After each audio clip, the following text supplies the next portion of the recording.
10th student, बहुत अच्छा score किया है आपने। मैं आपको बोलूँगी कि फाउंडेशन कोर्स ज्वाइन कीजिए, क्योंकि ये 2 ईयर का ड्यूरेशन आपके लिए बहुत ज़्यादा इंपॉर्टेंट है। आपकी अच्छी परसेंटाइल आपको कहीं ना कहीं 12th में अच्छी परसेंटाइल ले आएंगे। अगर ये फाउंडेशन ज्वाइन करेंगे तो आपकी डायरेक्ट एंट्री भी हो सकती है TL के थ्रू। उसका वीडियो आप चाहिए तो गूगल सर्च कर सकते हैं या मेरे यूट्यूब चैनल पर देख सकते हैं।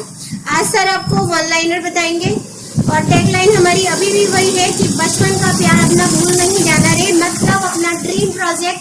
अगर आप डिफेंस में जाना चाहते हो और NDA करना चाहते हो या एक्स ग्रुप के लिए प्रिपेयर करना चाहते हो तो आफ्टर 10th ही आपको सोचना पड़ेगा। Over to Sumit sir and Sarvesh sir. Thank you ma'am. तो आज मैम नहीं है तो आज हम लोग कर रहे हैं, मैं और सर्वेश सर। तो हमने आज का टॉपिक है वो है वन लाइनर। और if you want to be final, ठीक है, देन लर्न वन लाइनर। ये चीज सर्वेश सर ने सजेस्ट की है और ये बात बिल्कुल सही है कि कोई भी पेपर में 25% वन लाइनर होता है जो आप देख के तुरंत लगा दो। और जो लोग कहते हैं कि हमें पेपर में टाइम नहीं मिला कि इतने क्वेश्चन 1 घंटे में कैसे सॉल्व करेंगे, उनके लिए यही है कि ये वन लाइनर याद कर लो। जैसे ही क्वेश्चन आए सेकंड्स में ये आंसर हो जाएंगे। अगर ये जो अभी यहाँ पे 12 क्वेश्चन लिखे हैं, मैंने 13 क्वेश्चन लिखे हैं, तो अगर ये आपको याद हो तो कितना ज्यादा से ज्यादा जितना आपको गोला करने में टाइम लगेगा, OMR शीट भरने में टाइम लगेगा, उतना ही लगेगा। बाकी ये सब 1 से 2 मिनट में सारे हो जाएंगे। 12 क्वेश्चन 1 से 2 मिनट में हो रहे हैं और हर क्वेश्चन 4 मार्क्स का है। तो आपकी कहाँ परसेंटेज जा रही है, आप एकदम रैंक ही लाओगे। ठीक है, तो स्टार्ट कर रहे हैं। पहला है कि which cell is known as soldier of human body. WBC है ये, इसे व्हाइट ब्लड सेल्स कहते हैं और ये हमारी बॉडी में एज ए सोल्जर काम करती है। अगर कोई भी बाहरी तत्व हमारे शरीर के अंदर घुसते हैं या कोशिश करते हैं तो ये उन्हें रोकती है।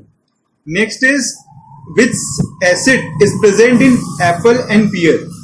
एप्पल और पियर मतलब नाशपाती और सेब, तो इनके अंदर जो एसिड होता है जो हमें बहुत फायदेमंद होता है उसका नाम मैलिक एसिड है और ये हमारे डाइजेस्टिव सिस्टम जो होता है उसके लिए बहुत फायदेमंद है।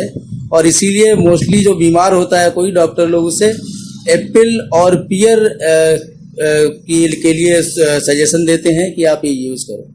जैसे वही कहते हैं ना, an apple a day keeps doctor away. तो एप्पल वगैरह खाइए, अपना स्वस्थ रहिए।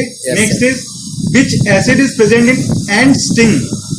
आंट स्टिंग में फॉर्मिक एसिड होता है, बस वही एसिड जिम्मेदार है जो हमें इतनी तेज जलन होती है और वहां पर स्वेलिंग आ जाती है। हमें लगता है ना कि इतनी छोटी सी चींटी, उसका डंक कितना छोटा है, लेकिन अगर हमें मार देती है ना तो वो। और कुछ लोगों में ये फॉर्मिक एसिड जो है एज ए पॉइजन काम करता है। सुनते तो ये है कि हाथी को कहीं सॉफ्ट जगह पे अगर चींटी काट लेती है तो फिर उसकी डेथ भी हो सकती है। Next is deficiency of which vitamin cause rickets. Rickets किस विटामिन की डेफिशिएंसी से होता है? रिकेट बोन्स से रिलेटेड बीमारी है। बोन्स कमजोर हो जाती हैं इसमें, मोस्टली बच्चों को होने के चांसेस ज्यादा होते हैं और इसके लिए सबसे ज्यादा फायदेमंद विटामिन है वो विटामिन D है, जो मोस्टली ओरली हम नहीं ले सकते हैं। धूप में अगर हम थोड़ी देर तक दिन में आधे घंटे से लेकर 2 घंटे तक अगर डेली ये अपना स्पेंड करेंगे तो इस कमी को दूर किया जा सकता है। इसके लिए मोस्टली दवाइयाँ सजेस्ट नहीं की जा सकती हैं। Okay sir, next is which gas reduces oxygen carrying capacity of blood. इसे कार्बन मोनोऑक्साइड कहते हैं।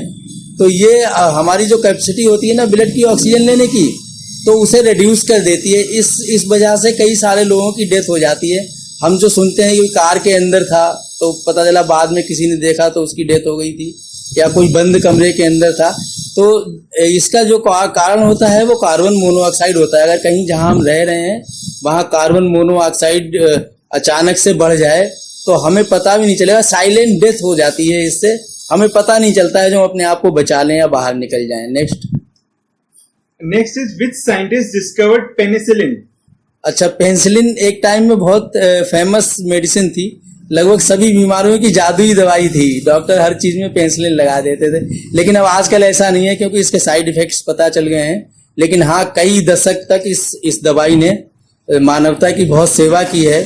और अलेक्जेंडर फ्लेमिंग जो हैं वो उन्होंने इस की डिस्कवरी की थी और बहुत पॉपुलर मेडिसिन थी लास्ट डिकेड्स में।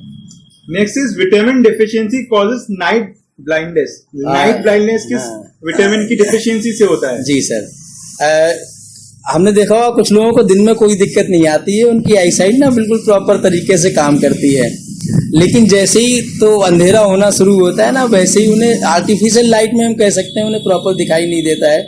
ये विटामिन ए की कमी से होता है। अगर प्रॉपर तरीके से हम इस कमी को दूर कर लें, चाहे अपने खान पान में सुधार करके या फिर विटामिन ए की टेबलेट्स यूज करके, तो ये रिमूव हो जाता है। ओके सर, नेक्स्ट इज, ये सबको पता होगा वैसे, लेकिन काफी लोग भूल जाते हैं, तो उसी को रिवाइज करवा रहे हैं कि smallest bird in the world. ये एक्चुअली क्या है, हम जब बोलते हैं ना तो चीजों का आधा नाम बोलते हैं, तो हम कोई पूछता है तो उसे हमिंग बर्ड बोल देते हैं। इसलिए जब एग्जाम में कहीं बी हमिंग बर्ड लिखा हुआ आता है ना, तो थोड़ा कंफ्यूजन क्रिएट होता है। एक ही नाम है, हम हमिंग बर्ड बोलेंगे तो भी और बी हमिंग बर्ड बोलेंगे तो भी ठीक है। तो इसका आंसर एक ही है। अगर आपको कहीं खाली हमिंग बर्ड लिखा मिलता है तो भी आप उसे प्रॉपर तरीके से टिक कर सकते हो, कोई दिक्कत नहीं है। Next is theory survival of the fittest. जो थ्योरी थी survival of the fittest is given by whom? ये चार्ल्स डार्विन का सिद्धांत है, और ये तो इसके अलावा उनकी दूसरी थ्योरी बहुत ज्यादा फेमस है, जो हम कहते हैं कि हमारे पूर्वज जो है ना वो बंदर थे, ठीक है। That theory is given by Charles Darwin also. तो चार्ल्स डार्विन जो है उस थ्योरी के लिए इस थ्योरी से ज्यादा फेमस है, लेकिन एग्जाम में वो थ्योरी नहीं आती है, सर्वाइवल ऑफ द फिटेस्ट आता है। सो प्लीज आप इसकी वजह से चार्ल्स डार्विन को याद रखिए, आपको किसी न किसी काम आएगा और आपके मार्क्स एक्सटेंड हो जाएंगे। Right, survival of the fittest इस हमारे एनडीए में भी काम आता है। जो अच्छा पढ़ लेगा वन लाइनर, उसके जल्दी क्वेश्चन हो जाएंगे, वो ज्यादा फ्री हो जाएगा, ज्यादा अटेम्प्ट कर पाएगा क्वेश्चन। हाँ बिल्कुल, सर्वाइवल ऑफ द फिटेस्ट यहाँ पे भी लागू होता है। हाँ सुमित सर, बिल्कुल सही कहा आपने। Next is popular name of ascorbic acid. ये बहुत अनोखा है जरा, क्योंकि विटामिन सी को हर कोई जानता है, यूज करता है, डॉक्टर्स गोलियां लिखते हैं, है ना।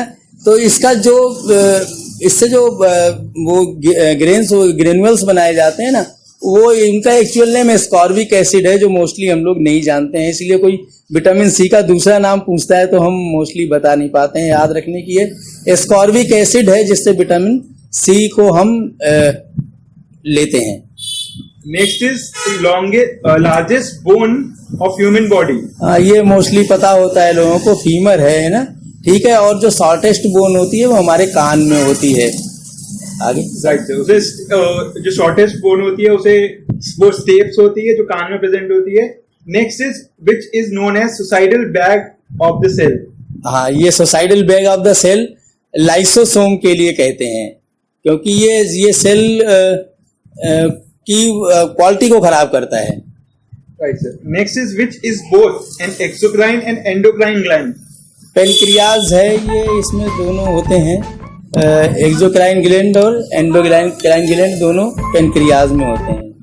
लास्ट हमारा इस सेशन का लास्ट क्वेश्चन है, which pigment gives colour to human skin. ये मेलानिन होता है, और बहुत सारे आजकल तो जो मतलब डॉक्टर्स होते हैं, है ना, या ब्यूटी पार्लर वाले होते हैं, वो सोचते हैं हम इसका कलर चेंज कर लेंगे, ये क्रीम लगाओ, वो क्रीम लगाओ, दवाई खाओ। लेकिन अब इन चीजों से बच के रहना है, खाली विज्ञापन है। मेलानिन को कोई कम ज्यादा या कुछ नहीं किया जा सकता है। ये जितना हमारी बॉडी में प्रेजेंट होता है मोस्टली उतना ही रहता है। तो इस तरह की चीजों से बच के रहना है, क्योंकि अननेसेसरी अपना टाइम और पैसा खराब करते हैं। मेलानिन जिम्मेदार है हमारी स्किन के कलर के लिए, और उसे हम आर्टिफिशियली उसका कुछ भी नहीं कर सकते हैं। हमारा जैसा कलर होता है वैसा ही रहता है। आज का सेशन बस इतना ही है। अगर आपको इसकी पीडीएफ की जरूरत पड़ती है, चाहे तो स्क्रीनशॉट ले सकते हैं, बिल्कुल इजी मेथड है।